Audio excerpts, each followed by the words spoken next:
Okay, today we're going to talk about inspecting an air filter for a vehicle. On my 2007 Chev truck, we're going to check that out. So usually there's some sort of clip or screws that are holding the air filter housing cover on.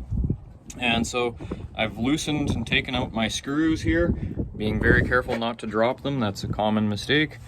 And you'll only do it once or twice before you learn to do a better job of keeping track of those. Magnetic screwdriver is a good tip, but that will not always hold the best. It'll just help. Okay, the next thing that we want to do is there's sometimes a wiring harness that's attached that's sensing the amount of airflow that's coming through. Clean airflow, because in a vehicle it's going to suck the air in, whether it's through the front, whether it's through the grill or in through the side. Some vehicles have it in through the side of the fender, and then it's going to bring it into the housing. So down below there, mine needs to be vacuumed out by the looks of it. There's some dead bees and a lot of sand. If you're driving in dirty conditions, gravel roads, grid roads, probably needs to be changed more often, or at least inspected more often. So once you get those screws, get those clips off, what you want to do is lift this up, and you can see where that clean airflow goes through into the engine.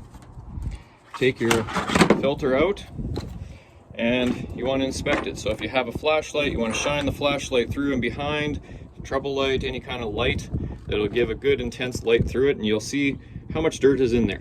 Another check is to simply take it and just tap it onto a hard surface like a clean cement floor or a work table, and just see how much dirt is shaking out of it. If you're getting quite a bit of dirt coming out of it, it's time to just replace it. And these are about $30 or so, depending on the type of air filter. Now there are some that are not disposable like this. Common term for that would be a K&N air filter. There's other brands that make them, but that's the most common. And those kind need to be washed out and cleaned out a certain way. And then there's special oils and things that you put into it, back into it again, that helps trap that dirt. And those ones are supposed to be for more higher performance engines, but they have a lot of maintenance with them. So myself, I like to go with the disposables and just chuck them when they get nasty. You may be able to get away with taking a vacuum and just kind of cleaning out a little bit, but you got to be careful that you're not damaging it. Some people will take an air hose and blow the dust out, but what that may do is it may cause little tiny punctures that you may not see with your eye through the pleats of the paper. And if that's the case, it's going to be letting some fine dirt through into your engine. So not always the best idea. Okay, just spend the extra $30 and buy a new one once every 30,000 kilometers or so. Okay.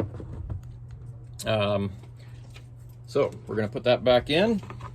Make sure it's seated really well in. All the edges are good. We're going to set that down. Get everything back lined up. Make sure that we connect our wiring harness again.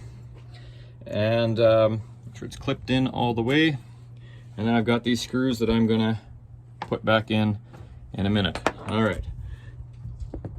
So that's the air filter inspection. You will see sometimes this little checker right here where you push the button to reset, and then you check to see how dirty it is. I don't find they work real well, and it's always best just to take it out and have a quick look at it.